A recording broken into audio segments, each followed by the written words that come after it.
Club today, we have a goodie for you folks. Not only are we going to examine the anatomy of the Super Bowl champion Seattle Seahawks and what the Jacksonville Jaguars can learn from Seattle's triumphant win over the New England Patriots in Super Bowl 60, we are going to be joined by the man behind the camera. He's a little camera shy, but that's all right. We're going to have some fun with Matt Braley, who is one of the filmmakers behind the new Vice TV series, Don't Call It a Comeback. A friend or two of the pod, a friend or two of Jacksonville Jaguars universe may or may not be showing up in that documentary when it airs in 2 weeks' time. Matt's going to give us a preview. Let's get after it here on this week's edition of Club 904.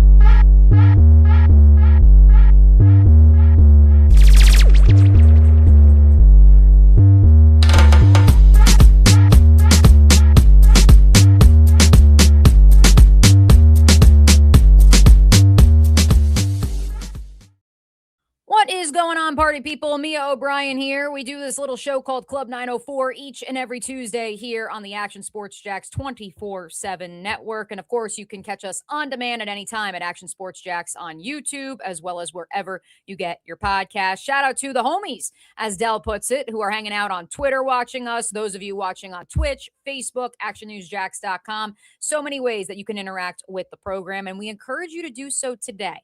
We are hopeful that his audio has been fixed. We were having a little bit of technical difficulties off the top, but hey, listen, he's the man behind the camera. I know he's going to figure it out. Let's welcome in, without further ado, our first guest, Matt Braley. And Matt, let me bring you in.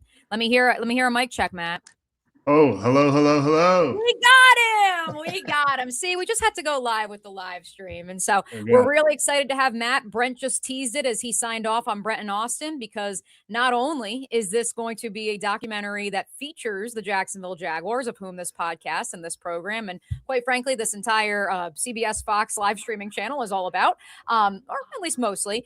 But additionally, Brent and I were fortunate enough to work with you guys on this documentary and be a part of it. And so really excited to have you take us behind the curtain on this series, which will air on Vice TV, and give our listeners an idea of what's to come, because this is a multi-episode series. It's not just about the Jags. But before I give away all the details, just give us an idea, Matt, of kind of how this came to be, who you are, and why you're joining us in the club today. Yeah, well, thanks for having me. Excited to talk about the show. The show is put together from Front Office Sports Studios and Skydance Sports in partnership with leagues like the NFL, MLB, and some NCAA college games as well.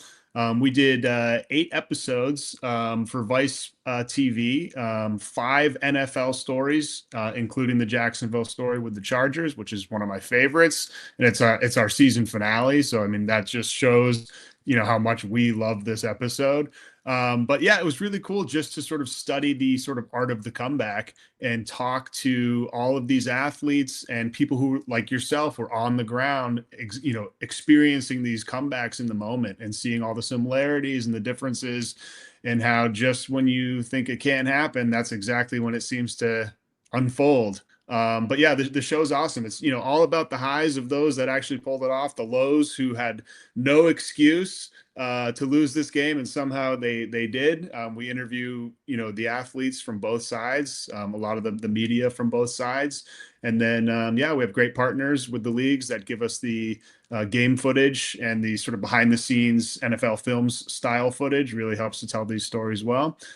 So yeah, we're really excited about the show. The reception on Vice has been really, really good. It airs on Tuesdays at 9. We have an episode airing tonight, the Monday Night Miracle. It's the only regular season football game we covered. New York Jets take on the Dolphins, and it's an awesome game. But I know we're here to talk about the Jags, so I won't dwell on that one. Jake Asman's a friend of this podcast. He joined us 2 weeks ago live from the Senior Bowl. So hey, he's in the Jets episode tonight. That's part of what spurred in my brain. And Brent said it as he was walking out, knowing that I'm on vacation next week. So heads up, folks. I was going to say that at the end of the pod, but no episode next week because I'll be on vacation. And then the following week, we have the NFL Combine, and that's actually the Tuesday night where the Jaguars-Chargers episode airs. And so Brent just said it to me. He's like, good call, like to have Matt on. That was a good call to do it this week.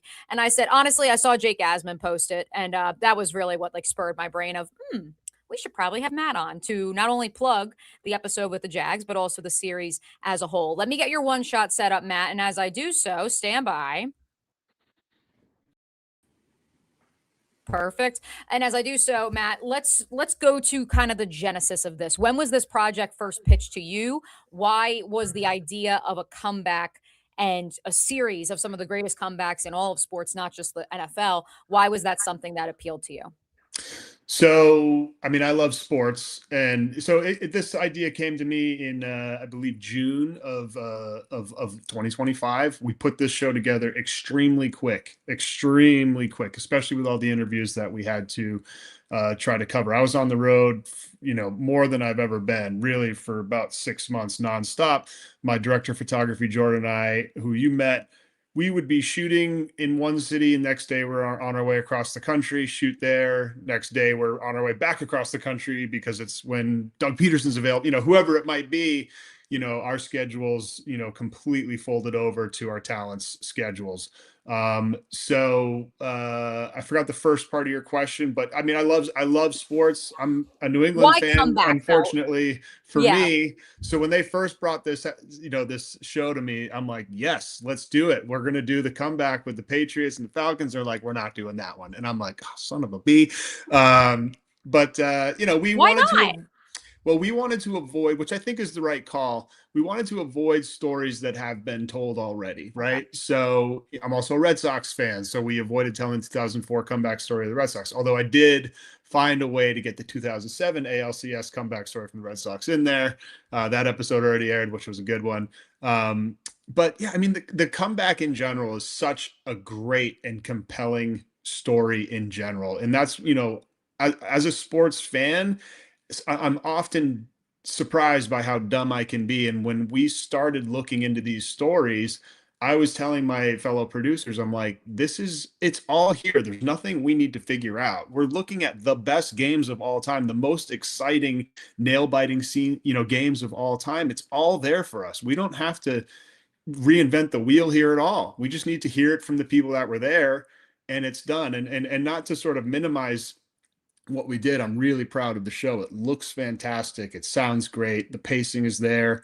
But you're really just getting to open up these games in a way that you don't get when you're reading an article or even seeing something on SportsCenter, the reset of the game. You hear, to use this game as an example, you hear, oh, Trevor Lawrence threw 4 interceptions. Like, that sounds bad. You're sort of like summarizing it all, really, and you're getting that wham bam headline. But we really were able to dissect these games a little bit more and live in the moment. So you get to see him throw one pick and you get to see how he feels. And then he throws another pick and, oh my God, it's twice as bad. And we sort of live in that moment for a bit. And then there's another pick. And the whole time we're hearing from Asante Samuel, who's like, doing all this stuff, right? So it really allows you to live in these moments and view them as if for the first time. So a lot of the audience may not have ever seen this game before. And you don't know who's going to come back and win until the end. It's not like a huge secret, but you at least get to live in the moment throughout the game, which is to me like the funnest part of this whole series, or this whole, documentary series. And this is, of course, a live program. And so we appreciate all the clubbers who are hanging out with us. Daniel and Robert both say hello to you. Matt Braley, the filmmaker behind the Vice TV series, Don't Call It a Comeback, which the Jaguars-Chargers 2022 playoff game will be the season finale 2 weeks from today. Matt, before we get to, at the very least, the Club 904 Action Sports Jax premiere of the trailer of the episode that will air in 2 weeks' time, I do want to ask, how does the Jaguars-Chargers game make the cut? How does it come on your radar as, hey, this is one of the games that we're going to identify as one we've got to analyze and make an episode? Yeah, it's a good question. I was a little bit hesitant to go after this game because I felt like I was trying to find this sweet spot of athletes who were no longer working, right? Like, who were no longer active. I felt like we had a better chance at booking those athletes. And when this game came up, I said, well, look, let's reach out. If Jacksonville's, wants to take part, then this episode is a huge win. And boy, did they. I mean, they over-delivered in the best way possible. I am forgetting the gentleman's name, and I should have had that ready. But he was super nice, and not only did we get to talk with some of the talent, but they opened up the locker room for us. Oh, And nice. with all the other games that, we're talking with retired players for the most part. And so it was, we thought it would be easier to book those guys. But I think Jacksonville, as a city and as a team, is very proud of this game, as they should be. This game is an epic, epic game.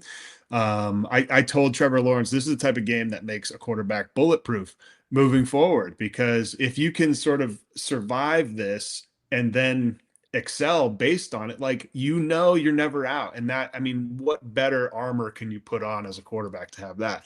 But yeah, I think everybody's really proud of this game. And yeah, we got to go into the locker room and interview Trevor and Travis and Foye and Josh, and it was a beautiful interview setup. We absolutely loved it. Very cinematic. You'll see it in the trailer for the episode.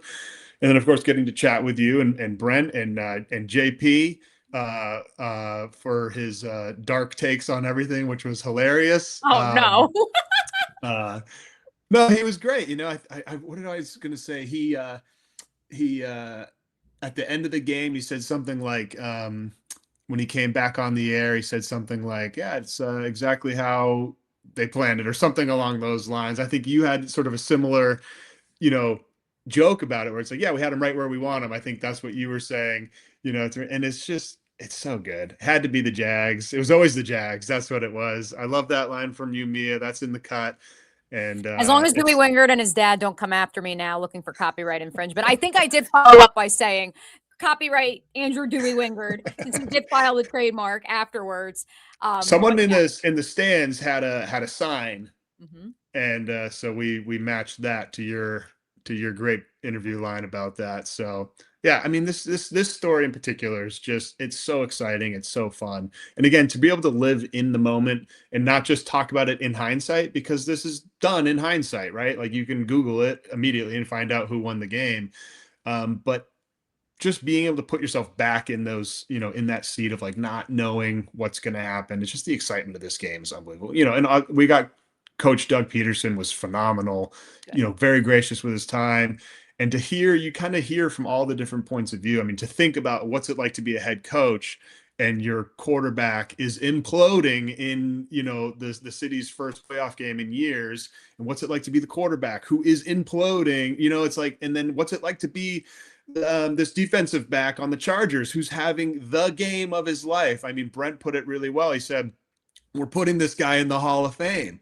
Like, Asante Samuel had that game, and to hear it from his point of view, I mean, and then to have the tables switch. And I think that was, for me, one of the most fascinating times during these interviews, was that all of these games have this inflection point where they switch. And it doesn't mean that, oh, now Jacksonville's taken the lead. Often it's not that. Often it's before the team that's making the comeback takes the lead. There's just a feeling in the stadium. There's a feeling on the sideline. There's a feeling of the people at home watching, where you're just like, oh my God, it's going to happen.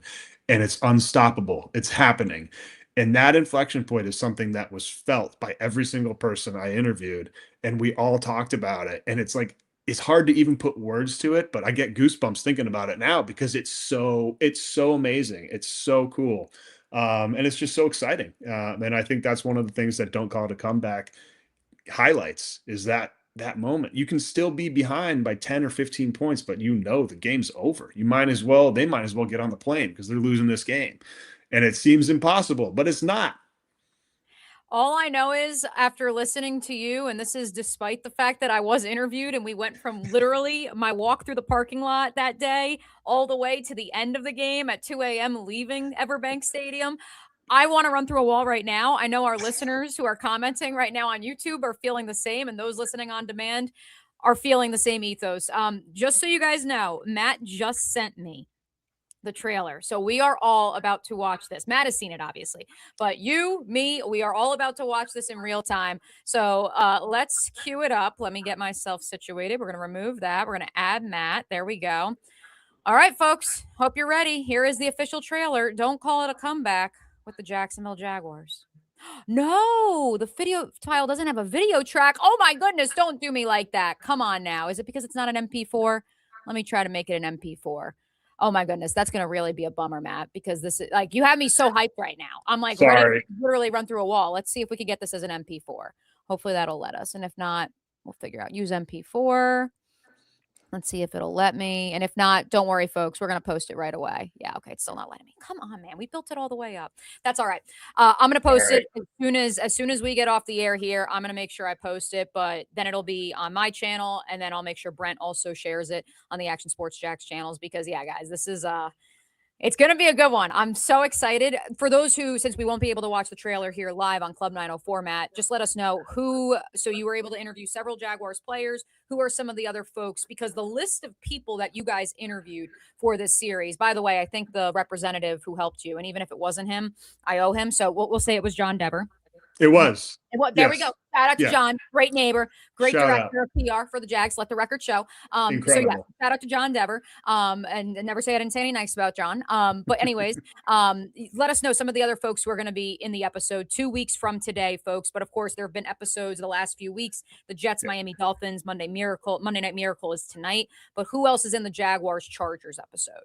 Yeah, so we've got Trevor Lawrence, Travis Etienne Jr., Foye, Josh Hines-Allen, Coach Doug Peterson, and then we've got Mia O'Brien, Brent, JP Shadrick, and then we've got Asante Samuel from the Chargers. And that sort of nets out. We only get 4 days really to get these episodes in the can. So this is actually some of the best coverage we've gotten in any of these episodes. And again, kudos to the Jaguars for helping us do that. We are pumped for it. And before we go, let us know what are some other episodes that you guys have coming up and some final thoughts on the Jaguars-Chargers one in particular, Matt. Yeah, so tonight we've got Dolphins versus Jets, Monday Night Miracle. This is an awesome, awesome game. I mean, I wish we could have done more on this game. It was like you've got Dennis Miller in the booth, which, we couldn't do too much on. I think Arnold Schwarzenegger came up to the booth at some point during this game. It was during the Subway Series, Yankees, Mets. So it's just like a crazy time in sports history, but we can't cover too much of that. We've got limited time. So but Jets Dolphins tonight. Next week is the Final Four Miracle with Duke coming back over Maryland. I think they were down by 22 points early in the first half. They were down by 11, which is the greatest in the semifinal of all time. They came back to win by 11 points. Spoiler alert. But we've got Shane Battier, Mike Dunleavy, a couple other guys. So great cast from that one as well, if you like basketball. And then, the season finale on February 24th, Jacksonville versus the Chargers. Again, just one of my favorite episodes. The energy in the episode is just, you can't quantify it. Asante Samuel, you guys won't like me saying this, but hearing his point of view is just hilarious and so good, because when the knife is being twisted for Jacksonville fans, he is beside himself, loving every minute, as he should. He's having the game of his life, the game of his career. And then he has the look and feel that you would expect when we get to the other side. He doesn't understand how it could possibly happen. How could it happen? It can't happen. It can't happen. Brent says it beautifully. When you turn the ball over 5 times, you don't win those games. It doesn't matter what happens. Brent says it better than me. I don't pretend to be an on-camera guy. It doesn't matter. You don't win those games. And yet, it was always the Jags, right? That feels like the perfect place to end. And I did enjoy, let me put this on the record. I did enjoy introducing Matt and Jordan to It Was Always the Jags and the amazing run that was the 2022 season, which obviously culminated with that wild card victory over the Los Angeles Chargers. Again, it'll be on Vice in 2 weeks' time. Just some shout outs for you, Matt, from the chat right now. Daniel wants you to know he's introduced dozens of people to Vice, loves the work you guys are doing. Our friend Ether Dark was waiting for the 904 exclusive, but as Robert points out, the trailer will be posted as soon as we get off the air here. Really appreciate you, Matt. This has been awesome.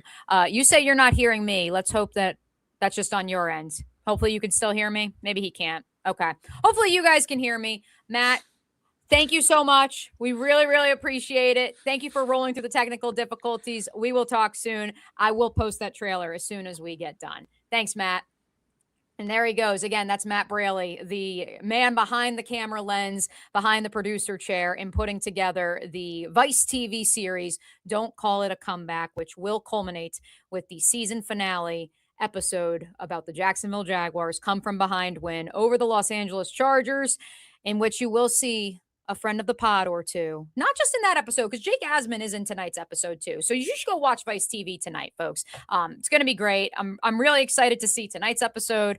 We are doing this spotlight. The reason we have Matt on today, in case you missed it, is because we do have next week I'm on vacation. So no episode next week of Club 904. You'll still get Brent and Austin show all next week. Brent's in the documentary too, by the way, if you didn't get that reference from Matt. And so that will be from that all next week. You'll get Brent and Austin. You won't get me. The following week, Brent and I are still finalizing that week of coverage because I will be at the NFL Scouting Combine. So Club 904 will be live from Indianapolis 2 Tuesdays from now. That is also the day that the Jaguars episode of Don't Call It a Comeback airs on Vice. And so because of all of that, that's why we said, you know what, let's get Matt Braley on today so we can not only preview the Jaguars episode in 2 weeks' time, but also so you guys can check out the other great episodes they have. I know that Duke Maryland episode, that's right up my alley. College basketball season is here, folks, in case you haven't been following. I'd encourage you to do so.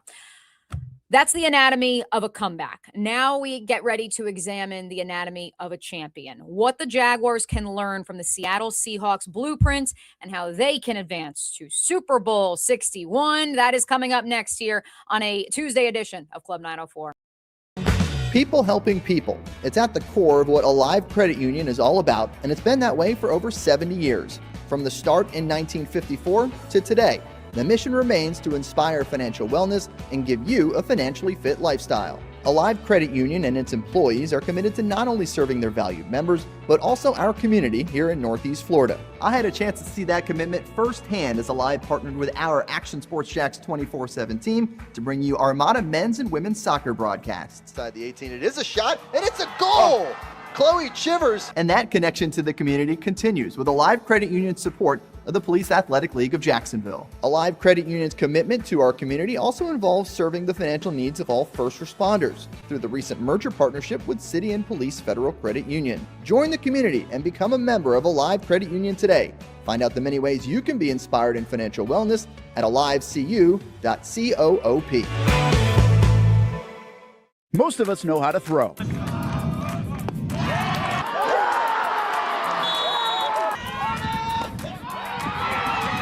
But you need to know what to throw. I'm not talking about footballs, baseballs, softballs. We're talking about those items you need to recycle. Republic Services explains it easy. Recycling simplified. 1. Know what to throw. When in doubt, throw it out. 2.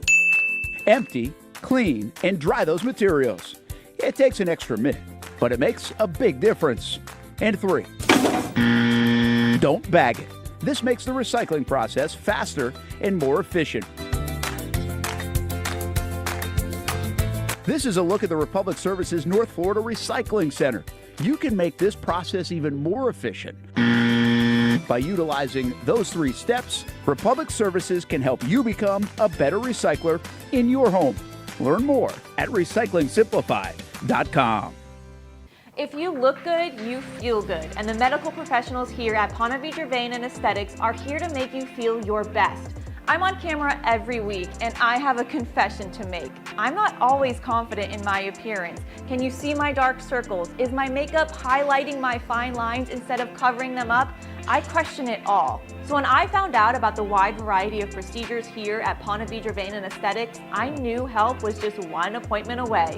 Medical Director Dr. Megan Deacon Casey and her board-certified physicians have been using the latest in cutting-edge technology for the last 10 years, giving men and women their personal confidence boost.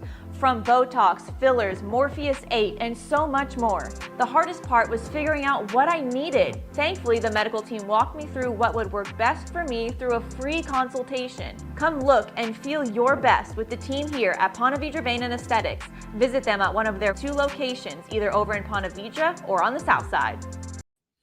Welcome back into Club 904. I'm going to keep it real with you guys. I apologize that we weren't able to air the live trailer. I don't know why it's not letting me, of the brand new Vice TV Don't Call It a Comeback series featuring the Jacksonville Jaguars, Los Angeles Chargers playoff game. I just turned on like the first 2 seconds of the trailer that Matt Braley, who was kind enough to join us here to start today's episode, that he emailed to me. And like, y'all, I swear, we're going to post it as soon as I get off the air. I promise you. I got chills just from the first 2 seconds, and I didn't even see anything that was teal and black. It was literally just a helmet and the cinematic music, and I was like, oh my gosh. So 2 weeks from today, the Jaguars-Chargers episode will air on Vice TV. Make sure you check it out. They've had great episodes up to this point. They have the Jets, Dolphins, Monday Night Miracle episode tonight. They have the Duke, Maryland episode next week. And as Matt Braley alluded to, truly, the Jaguars-Chargers episode was a maybe on the docket because they really haven't done a lot of these with active players and teams that are still in the same roster construction, so to speak, as they were back then during the massive comeback. And so really unique episode. And obviously it went to the top of the charts for their personal pecking order, which is awesome. And also I probably should have mentioned, not only is friend of the pod, Jake Asman, on tonight's episode, friend of the pod, Noah Eagle, is hosting the entire series. So yeah, as if you didn't already want to support your Big Cats and also our friend Jake Asman, Noah Eagle also involved. So, say less. Over the next 15, 20 minutes, what we're going to do. That was the anatomy of a comeback. And I wanted to make sure we had Matt on to promote that episode again. That'll air on Vice TV in 2 weeks. But we are 2 days removed from the Seattle Seahawks victory in Super Bowl 60. And like so many in NFL media circles, we now take time to evaluate what we saw, what went right in Seattle's Super Bowl victory over the New England Patriots, what the hometown Big Cats can take away from it, and what that 29-13 win might signal as far as trends in the league moving forward. And so first and foremost, a couple of these, and you guys can comment with your biggest takeaways from Seattle's win, their sheer dominance throughout the course of the 2025 season. I felt the team that was the best complete unit from wire to wire of 2025 is who won the Super Bowl in my estimation. Certainly getting to see them up close and personal week 6 when they faced the Jacksonville Jaguars, a big reason why that I felt they were the most dominant team. And that defense, a big reason why. So that's where we start. My big takeaways from the Super Bowl 60 champions, what the Jags can learn. Win with 4. And it's not just the Seahawks. It is also the Philadelphia Eagles, who won the Super Bowl last year. The idea of you don't have to blitz if you do not want to. Mike McDonald blitzed more against New England because he knew he had them on their heels and they were emptying the notebook, emptying the bag. I had to say emptying the notebook because that's a thing here on Club 904. And that's where I think that the Jaguars ultimately not only want to get, but it is also a place that the Los Angeles Rams were. Of course, James Gladstone and Liam Cohen, formerly employed by the Los Angeles Rams. That is a place that the Rams were in where they could win with 4 because they had depth along the defensive line when they won the Super Bowl in 2021, 2022. As many people have noted, part of why Seattle triumphed over the Rams in the NFC title game is because the Rams, as they are currently constructed heading into 2026, at this moment, do not have the depth that they once did. And you could say the same about the Jaguars. A lot of people have noted that, meanwhile, Jared Verse can't get someone to spell him for a blow. And while Riley Mills, who played all of 4 games in the regular season after tearing his ACL in his final season at Notre Dame, suddenly comes in healthy as can be in the Super Bowl and has his first career sack right up the gut for Seattle. And that's just a microcosm, I think. And this is not a critique of the Rams. This is a critique of all 31 other teams and the embarrassment of riches that John Schneider has been able to compile in the Pacific Northwest. But this idea of if you can win with 4 because you have depth, because you can rotate guys in and out, it opens up a lot for you. And that's where winning with 4 is something that so many here in Jacksonville have questioned, not just this current regime, but the Doug Peterson regime, even back to the Doug Marrone era, truly have not been able to do that since Saxonville in 2017. And look, it's not just the Jags. Like I said, there's plenty of other teams that are questioning their inability to win with 4. The Philadelphia Eagles questioning that after their Super Bowl run in the year that followed. And so that's point number 1, though. If you can win with 4, and we're going to illustrate why here in the coming minutes, if you can win with 4, it opens up so much for you. Number 2. You do not need to have an alpha sack guy. No, there's a lot of smoke on the streets of how everyone wants to trade for Max Crosby, whether that's here in Jacksonville or beyond. Did you know that on both the 2024 Philadelphia Eagles, who won the Super Bowl in 2025, and the Seattle Seahawks, who won the 2025 Super Bowl in February of 26, neither of those teams had a player who had double-digit sacks? None. The highest number you'll find on the Seattle Seahawks roster from the Super Bowl championship squad, they had 2 players who had 7 sacks. I think they had one who had 7.5. Sharing the wealth, yes, but pressure coming from multiple spots. We don't care who gets the sack. We just want everyone to eat. And this misnomer of you need to have that guy who is going to consistently have 15 plus sacks. And that's what's going to take you over the top. Now, having multiple guys who can rack up 6 to, 6, I was almost going to make a 6-7 joke, 5 to 7 sacks. And I don't want to suggest that the Trent Baalke approach of, we're just, this guy gets 5 and that guy gets 3 and that's good. You need guys to be getting 6 or 7. Yes, it's a 6-7 joke because that is, if you go through the Seahawks depth chart, that's what you will find. That is effective. You do not have to break the bank for one player so long as you have a collection of great players, which brings me to my next point. Part of winning with 4, waves of pass rushers. Depth is important, but keeping guys fresh is equally as critical. The same can be said for running the football.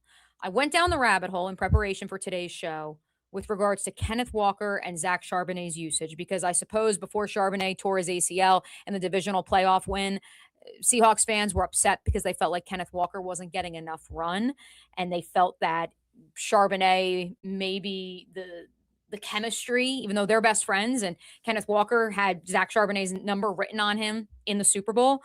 In terms of this idea, and it's one of my favorites, of a running back finding consistency because he's lathered up. Because when you're constantly taking him off, like, okay, you have one run, but now Charbonnet's in. And then we don't run the ball for 3 plays. And now it's Charbonnet, and then it's Kenneth Walker, and then it's Kenneth Walker again, but then we take him off the field for like 2 more series. That inconsistency is something that I suppose Seahawks fans were upset with. And of course, without Charbonnet the last 2 games, you got to see Kenneth Walker truly lathered up as the real feature back. But at the same time, outside of the freak ACL tear for Charbonnet, which I do not believe was contributed to through attrition and the course of the season, those 2 guys were kept fresh because of each other's presence. And that is something that the same can be said for the defensive line. Part of why Derek Hall, Boye Mafe, Leonard Williams, part of why those guys looked like it was mid-October and they'd only played 3 or 4 games up to this point was because there are so many of them. They can rotate them. They can be fresh by the time you get to game number 20 of an NFL season. 6 months of this. And that's where I think that both the defensive line and the running back position, as much as everyone wants that alpha guy, I think it's more important to have more bodies in the stable and keep everyone fresh. And that is obviously something along the offensive line we've seen under Liam Cohen and James Gladstone's tutelage. The idea of we need everybody to be available and we need everybody to have the ability to play multiple spots. And I think the same will be said in the coming years at both running back and defensive line. It's not to knock this idea of having a featured running back, because if you have one of those ones, you obviously want to showcase him. But the idea of keeping everyone fresh for the stretch run is something that I think bears noting. Because I was almost like you guys. I'm like, why are all these Seahawks fans bugging out? Like, I think Charbonnet is a good player, but I think it's that lack of getting lathered up. But at the same time, the only reason Kenneth Walker could be lathered up and look like a spry chicken was because he didn't have to run 30 times a game in November and December because he had a running mate. In the same vein of run game, the New England Patriots running backs, 13 designed carries against the Seattle Seahawks. The Jacksonville Jaguars against those same Seattle Seahawks, week 6 of this season, 14 designed running back carries. And I remember the week leading up to it, not that the Jaguars suggested or played their hand of we're not going to be able to run on them, but they were very transparent of, hey, that's a really good run defense. And you can't abandon the run. You have to continue to be multiple. But yeah, we're going to have to find a way around the large immovable object that is the defensive line for the Seattle Seahawks. And that's where Bucky Brooks and Daniel Jeremiah discussed on Move the Six this week. And I thought it was very poignant. And obviously it was with regards to the Seattle Seahawks and the teams that have tried to counter for them. Sometimes you have to focus on your strength as opposed to how can I counter what their strength is and try to manipulate what is working for me. Week 6 for the Jacksonville Jaguars, the run game was working the first 5 previous weeks. So why would you say, okay, well, we can't run on this team, so we got to do X, Y, and Z? That is good strategy, to be fair. But I think we are entering a world and a football world in which you need to focus on what you do well. And that's why you hear Liam Cohen say it's all about us. And so while I'm encouraged for the future, and especially some of the comments that Liam made out in San Francisco during NFL honors and during Super Bowl week about, like, hey, we need to be able to run the ball better. 15 design carries by running backs against the Buffalo Bills in the playoff game. I like to believe that Liam is going to learn from this, and a lot of the self-reflection that's taking place as we speak. I think a lot of it has to deal with this idea of, hey, play to our strength. Don't just be so focused on what their strength is and how do you counter it. I think the New England Patriots fell into that trap as well. That's why I bring it up. And I think that that's going to be something moving forward that bears meriting. Let's keep it moving. On the offensive side of the ball, you guys know I've brought it up with Gus Logue on his podcast. I've brought it up with Dan Griffiths on this podcast. I am fascinated by tight end usage, especially because of what Sean McVay intentionally set out to do in 2025. Let's be real. And we talked about this in case you missed it. You probably did because it was 3 to 6 a.m. when I was hosting Countdown to 61 on ESPN Radio on Sunday into Monday. But that's all right. We're going to try to make it available on demand so you guys can listen to it because it's a lot of good content that I think still bears meriting 48 hours later. Or 27, whatever it is. Sean McVay, back in 2021 when he won the Super Bowl, there were 5 coaches, including McVay, who had ties to him. Now nearly a third of the league have ties to McVay or Kyle Shanahan, some sort of descendant of that tree. And what else have we seen in addition to their assistant coaches now populating the head coaching ranks in the league? We also see, regardless of lineage, that it's a copycat league. And so because Sean McVay and the Rams went out of their way to draft Terrence Ferguson, the tight end out of Oregon, and wait till you hear these numbers, they have gone out of their way to run more 12 and 13 personnel to the point that Matthew Stafford is literally singing it from the rooftops of they're too small and we run 13 personnel and that's why we win. That's a quote from him. If you go back to The Athletic back in December, on December 13th, he literally said, they're small and we run 13 personnel. And that is where I am so interested to see what the Jaguars will do, because Seattle also uses a lot of 2 and 3 tight end sets to their advantage. So here we go. Back on December 13th, when Matthew Stafford said that quote, at that point in time, the Rams were 5-0 when they played at least 10 snaps of 13 personnel, aka multiple tight ends on the field. They had 2 or 3 tight ends on the field.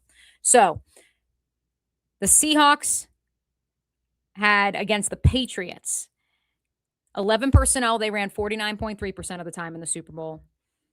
12 personnel, they ran 35.2% of the time. 13 personnel in the Super Bowl, 11.3% of the time, which doesn't sound a whole heck of a lot. And then I read for you these numbers from the NFC Championship game. The Los Angeles Rams lined up in 11 personnel 31% of the time. That is 25% below the league average. You follow? That's multiple wide receivers. Go to 12 personnel. Talking 2 tight end sets here. 22.4% of the time against the Seattle Seahawks. They ran multiple tight ends there. 13 personnel, heavy package. 46.6% of that game, the Los Angeles Rams ran 13 personnel. That is 41.2% above the league average. And I'm here to tell you, the league is going to shift to this. And it's because of the light boxes that are also prevalent on defenses. We're going to get to that here in just a second, but real quick, stay with the NFC title game. Because, well, Clint Kubiak has never worked with Sean McVay. He obviously worked for Kyle Shanahan and the Shanahan-Kubiak family. I'll let you guys Google that in case you're unfamiliar with that lineage and those connections. In the NFC title game, comparatively to those Super Bowl numbers that I listed, because of who they were going against, the Seattle Seahawks ran 11 personnel 44.6% of the time. All right, so still below the league average, but not quite at the rate of the Rams. 12 personnel, 41.5% of the time. That was 19.2% above the league average, according to Sharp Football. 13 personnel, Super Sports. That's from Super Sports. 13 personnel, 10.8% of the time. So again, 11.3% of the time in the Super Bowl, 10.8% of the time. Not the 46% that the Los Angeles Rams were trotting out there in the NFC title game. But the point is, I think you're going to see on offense more tight ends on the field in Jacksonville, and I would not be surprised if you see the Jaguars draft a tight end high. Maybe not 56th overall, But I would not be surprised if in those first 4 picks of April's draft, you see the Jacksonville Jaguars target another tight end to pair with Brenton Strange. Okay, a couple notes defensively from Seattle that the Jaguars can take away. First and foremost, they also use the motto, stop the run so we can have fun. So the good news is Jacksonville's halfway there. They've been using that since Joe Cullen was the DC. So that's positive news. At least it's already ingrained in Josh Hines-Allen, Trayvon Walker, Devon Hamilton, et cetera's mind. So that's a good thing. Blitz rate. Interesting concept. We went from an era with Wink Martindale, Todd Bowles, who I know is obviously still coaching. Sorry, Tampa fans. Where blitzing was the thing to do. But what did we say off the top? If you can get home with 4, you don't have to blitz. Seattle was 24th in blitz rate. That's according to Sharp Football. Then you see Devin Witherspoon do what he did, where he doubled his total number of blitzes out of the nickel in the Super Bowl comparatively to the rest of the season. Mike McDonald said, not so fast. We have this in our bag. We just haven't had to use it because we have won with 4. And now we've got you on your heels and the season's about to be over in about 25 minutes. So we're just going to throw the kitchen sink at you. The Jaguars were 17th in blitz rate, which is middle of the pack. And I think that is where Anthony Campanelli had to turn to some blitzes, and certainly most notably in the playoff game against the Bills, because they weren't able to generate pressure with 4. If the Jaguars are successful in remodeling, reshifting, because I don't think you need to completely remodel that defensive front, but if you can toy with it a little bit and you could start getting home with 4 more often, I think that blitz rate number goes down. I mentioned the heavy versus light boxes. I do want to also note that in terms of nickel sub packages, aka lighter boxes, because at that point in time you would have, so let me explain. Lighter boxes is defined as 6 or less players inside the box at the line of scrimmage. Nickel, obviously you have 3 corners on the field, 2 linebackers, 2 safeties. The Seattle Seahawks ran nickel or sub packages 92% of the time in 2025. The Jacksonville Jaguars ran nickel or sub packages they were 9th at 74% of the time. So again, I say all that to say, and that's from Sharp Football as well, the Jaguars are trending towards what we saw Seattle trot out there. Even if Anthony Campanelli is not a descendant of the Mike McDonald coaching tree, even if there's no tie over there, although there is the Michigan tie over, LOL. I think you do see some similarities between the two defenses. And so let's end with that light box rate.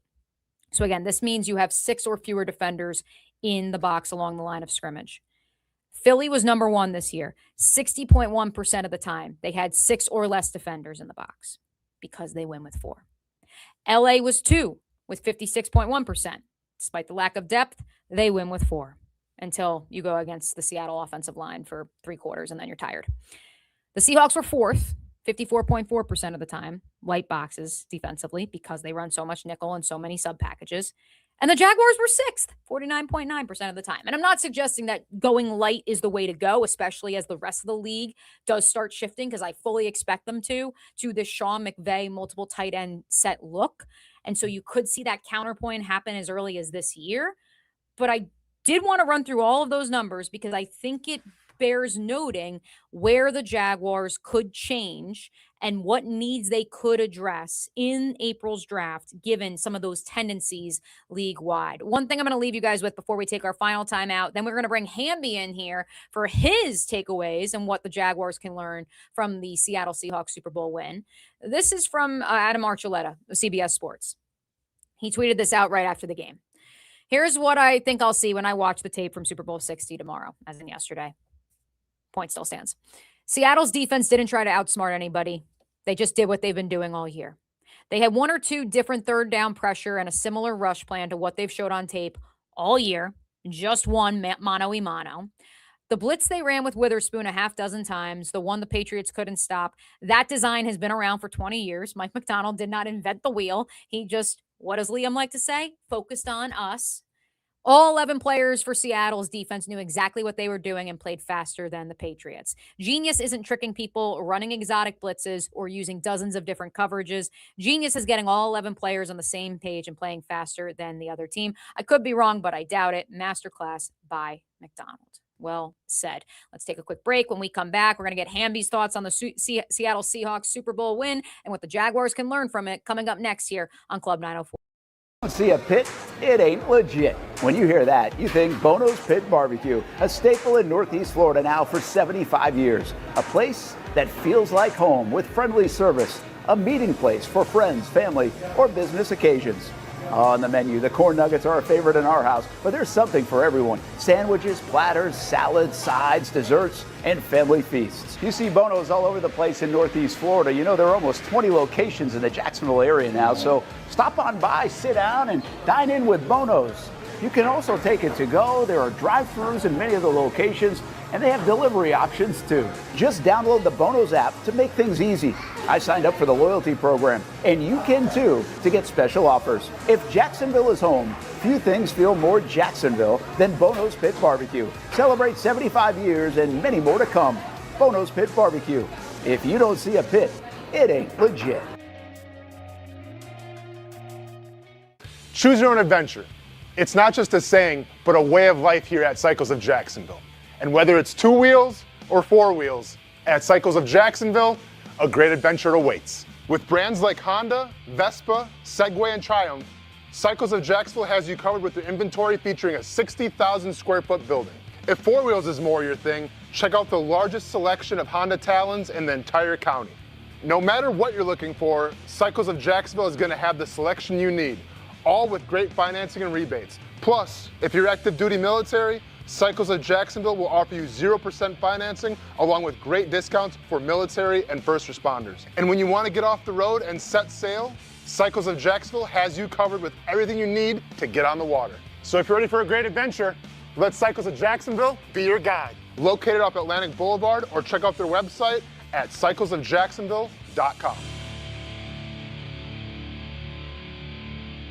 Nobody but Nimnicht. Our family has purchased 6 vehicles from Nimnicht Buick GMC. The #1 Buick GMC dealer in Jacksonville has lots of inventory to choose from with their best price guarantee. Who gives you top dollar for your trade? Nobody but Nimnicht. Save up to $10,000 off select new GMC Sierras or get rates as low as 1.9%. You know, I'm a truck guy. GMC Sierra, my trim level is an SLT. This one's an Elevation. Pretty good looking color as well. So here at Nimnicht Buick GMC, you have a lot to pick from.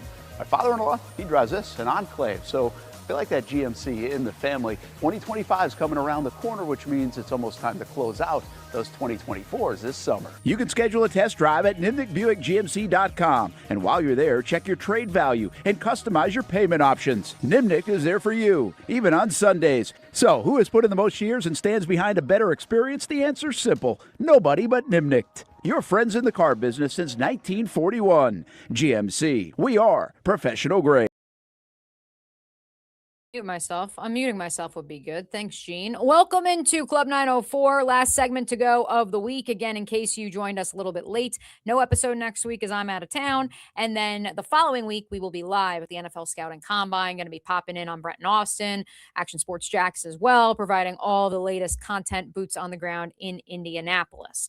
Now that we've gotten that out of the way, our friend Daniel in the chat says, Mia, don't get too close to Hamby. Don't want to feel what he is feeling. Oh, come on now, Daniel. Hamby is not, it's not that he's sick.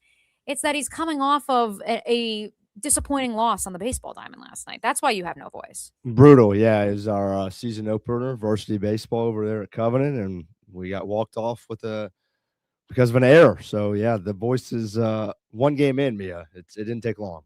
He's not too sick. Don't worry. I know you obviously have reacted to the Super Bowl with Brent and Austin on the Brent and Austin show, 10 a.m. to 1 p.m. Monday to Friday. So yesterday and this morning, Hamby. But on the heels of kind of my analysis of takeaways from what Seattle was able to do, maybe what New England wasn't able to do, where do the Jaguars use some of that blueprint and make it their own in 2026? Yeah, I think it's exactly what you were saying. It's got to start up front. I mean, you just look at the front four that the Seattle Seahawks were able to trot out there, and especially the depth. Like, I think the Jags took a big step with their physicality this year. There's still a noticeable difference between what the Seahawks are able to do down in and down out and what the Jaguars are doing. You look at guys, I mean, you just look up and down the stat sheet even for the Seahawks. You have Jaron Reed and Derek Hall and Byron Murphy, and just at the 3-tech spot, you got guys coming in and out. And then you have I got to be honest with you, I've never heard of Riley Mills in my life. He has a sack and a TFL. So, I mean, so many different guys for the Seahawks are making plays before you even get to obviously the Devon Witherspoons and the Iman Juarez. It's just remarkable. And I haven't even mentioned, obviously, Lawrence yet. I mean, off of the edge and Leonard Williams. Those are just the depth pieces. No matter who they had in there, no matter what it was on first down or third down, you felt like at some point they were going to get pressure. And the freedom that the DBs, I feel like, can play with, knowing that that's what they have up front. I don't think we've seen that in Jacksonville still since Jacksonville. So I think that's what, I mean, I thought it was remarkable, Mia, down the stretch, how well Buster Brown played, how well just the DBs in general. I mean, with no Travis Hunter and Jordan Lewis is out of the lineup. And I think they had their struggles against the Bills, of course, but I thought it was remarkable what Jerry Jones was able to do. And I still think there's another step there, another step of trust that's there because, hey, our front four is going to get home today. Yes, I'm a believer in Josh Hines, Allen, and Trayvon. I don't know where a lot of people are. I'm a believer in the pressures stat, even if there's no sacks. I think those will come more this year. But if they do, a lot more pressure taken off of the DBs. And then hopefully you go add a defensive tackle. But we were doing that on the show this morning. You look in free agency, where are they? John Franklin Myers. That would be my answer. Like it's one name. Like that's it. That's what I'm saying. So unless you believe that the Jags are going to be able to outbid the entire market, which they could, but I'm not betting on that. I mean, Mia, we looked today and Calais on 3 different lists was the second best defensive tackle available in free agency. I mean, no shot to Calais. You know, we love him, you love him, everybody loves him. He's 39 years old. And for him to be second tells you all that you need to know about the defensive tackle market. And so I take that, Jason Hamby, as you are now firmly in the take multiple defensive linemen between those 4 picks on day 2. Yeah, I would love to stack up. Why not stack up? And the only other position that I would like personally on day 2 is one more defensive back. I don't want to see it at 54, at least not right now on February 10th. I want 54 or maybe move up a little bit to take best defensive tackle available or the best one that obviously fits what they're trying to do. Other than that, that was another difference for me as you look at the freakish athletic ability of the Seahawks from Iman Juarez to Witherspoon to Job. They can do so many things. Travis Hunter is your most freak, type player, but there's a whole Iman Juarez got 30 pounds on Travis Hunter.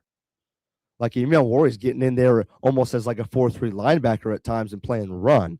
Now, Travis Hunter, I love him being able to tackle, but that's a noticeable difference. So if you could go get a more physical guy, I think that would only benefit you. Leave us with this, Hamby, before we make way to Talent Talks, which you will produce. Brent Martineau is out in the field live at Harmon Stadium. He and Richard Miller will have the very latest, all things on UNF athletics. Mm-hmm. But I'd be remiss, since you also host Stadium Pulse here on Action Sports Jacks, Mondays and Fridays, all things college football, and you are a Georgia fan.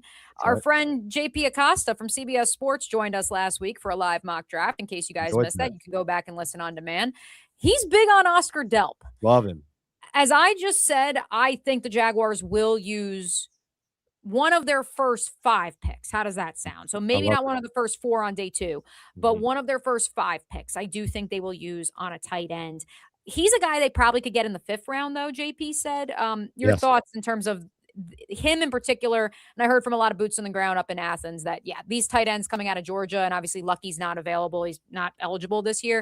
Right. These guys are NFL dudes. They aren't just blocking tight ends.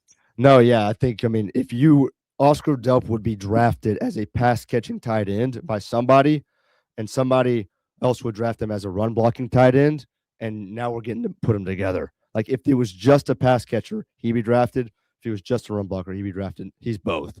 Catch radius is, I think, off the charts for what you're getting. And, how many times did we see the Jaguars run split zone this year with Britton Strange? Oscar Delp is not afraid to come and stick his face in a edge defender or a linebacker coming up. Like it's on site for Oscar Delp, and he loves it, breathes it, and he's the type of guy who knows how to win, obviously, right? So I think it'd be a great addition here in Jacksonville, 100%. I had to throw a little Georgia your I way. appreciate that. Hamby, go get ready for Talent Talks. We will see you here momentarily on the other side of the studio, but appreciate you hopping in Club 904. Appreciate it. Hamby, of course, hopping in because he is about to hop into Talent Talks with Brent Martineau and Richard Miller live on the campus of the University of North Florida. All things Osprey Athletics coming your way on the Action Sports Jacks 24/7 network. In case you missed any of today's program, our thanks again to Matt Braley with Vice TV for joining us to preview what I will be tweeting out, the Jaguars-Chargers episode of the Don't Call It a Comeback series, which you should go back and listen, because if he doesn't hype you up to the point that you want to run through a brick wall, I don't know if you actually are a fan of football, let alone of the Jacksonville Jaguars. So our thanks to Matt. Thanks to you for hanging out with us here in Club 904. No episode next week, but we've got a whole heck of a lot planned that last week in February, in which yours truly will be live, boots on the ground in Indianapolis for the NFL Scouting Combine. And so until I guess we get to Indy, unless I pop into Brent and Austin at some point next week, we will catch you later.